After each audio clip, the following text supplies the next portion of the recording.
Welcome back for another deep dive.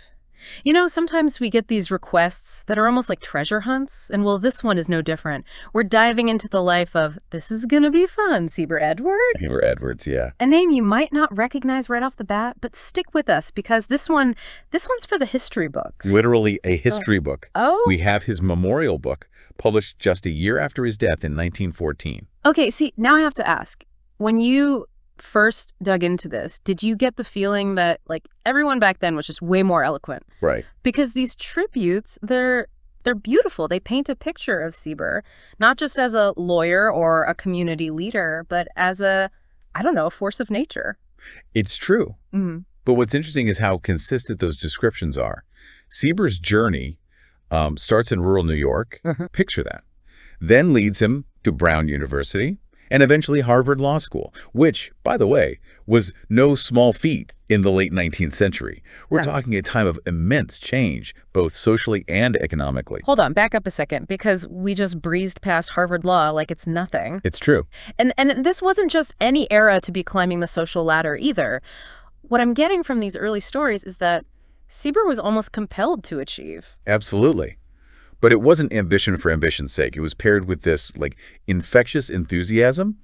The memorial mentions him reporting for newspapers while managing the college paper, all while excelling in his studies. Wow. The guy never slept. Imagine trying to pull that off today. Between you and me, I'd probably get expelled for exhaustion. But that brings up a good point. How did he do it all? I mean, was there some secret Seeber Edwards time management system we don't know about? Like, what's the deal? That's the million-dollar question, right? Yeah. And I think the answer, at least from what the memorial reveals, is twofold. First, his dedication. It wasn't driven by a need to impress, but by a genuine love for the work itself. He was deeply curious, always eager to learn and contribute.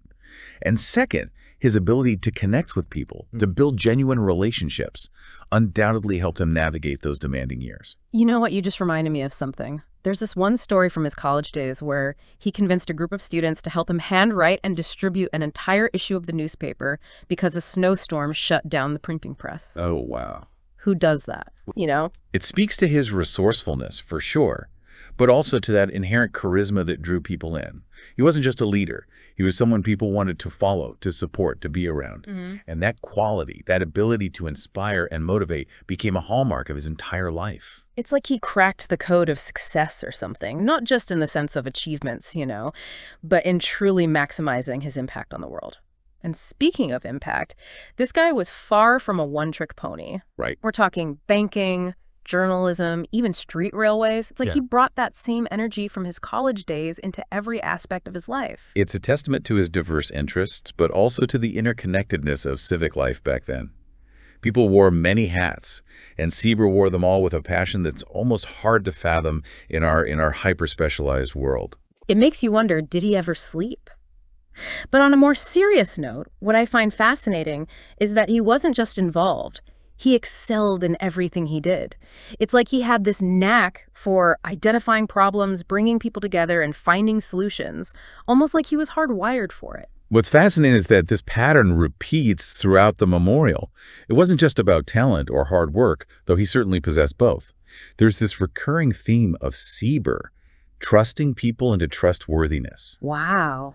It suggests a leadership style that was both empowering and deeply human. It's funny you should say that about trusting people into trustworthiness, because that reminds me of something someone once said about leadership.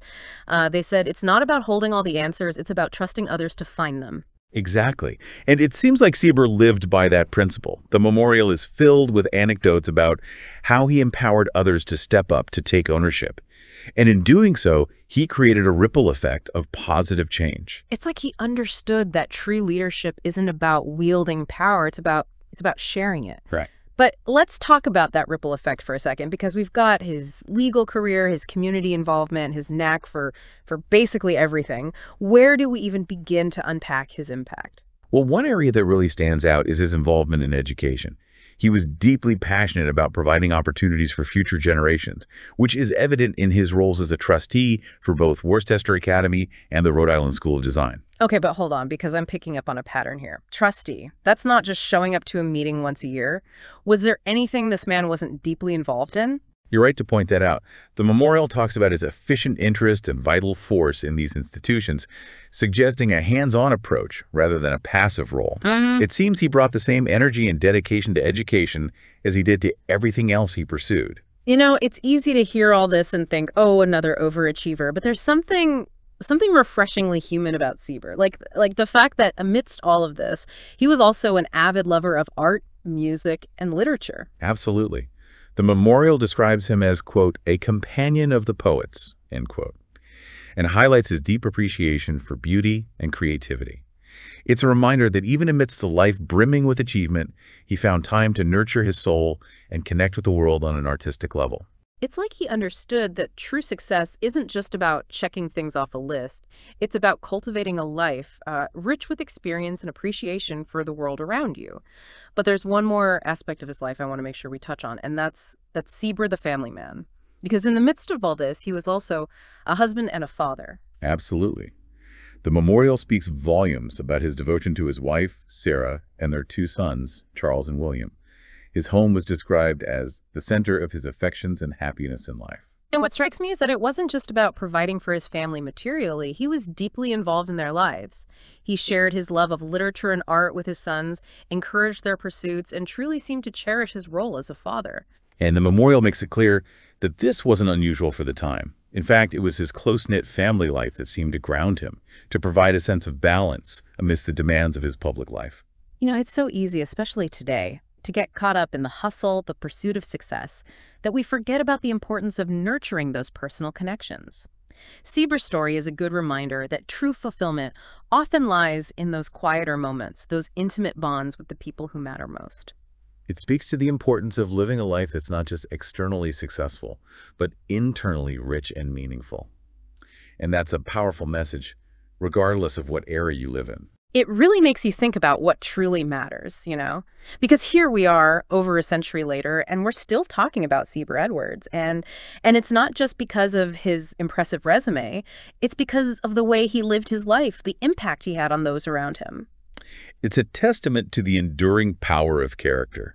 And the memorial really drives this point home, particularly in how it recounts his passing at the far too young age of 45. 45, that stopped me in my tracks when I first read it.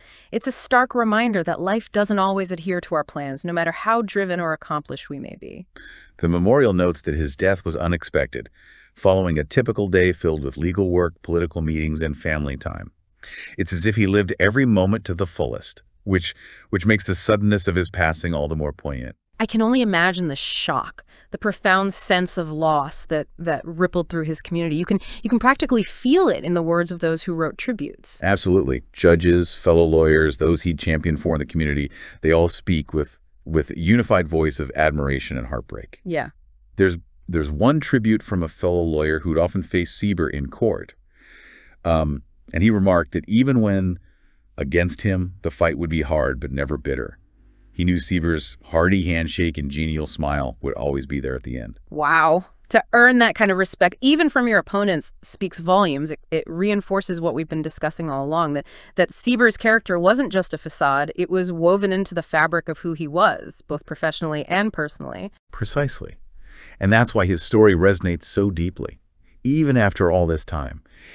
It reminds us that true success isn't about the accolades we accumulate, but the lives we touch and the legacy we leave behind. It's like that saying, people will forget what you said, people will forget what you did, but people will never forget how you made them feel.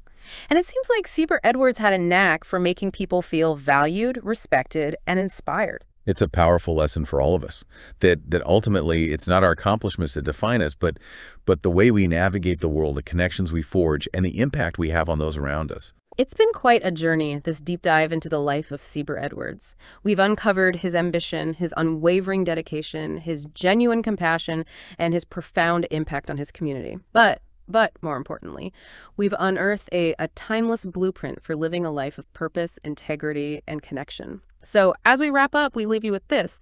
What kind of legacy are you building? What will people remember about you? Not for what you achieved, but for who you were and how you made them feel. It's something to ponder, something to aspire to, as we all strive to leave our own unique mark on the world.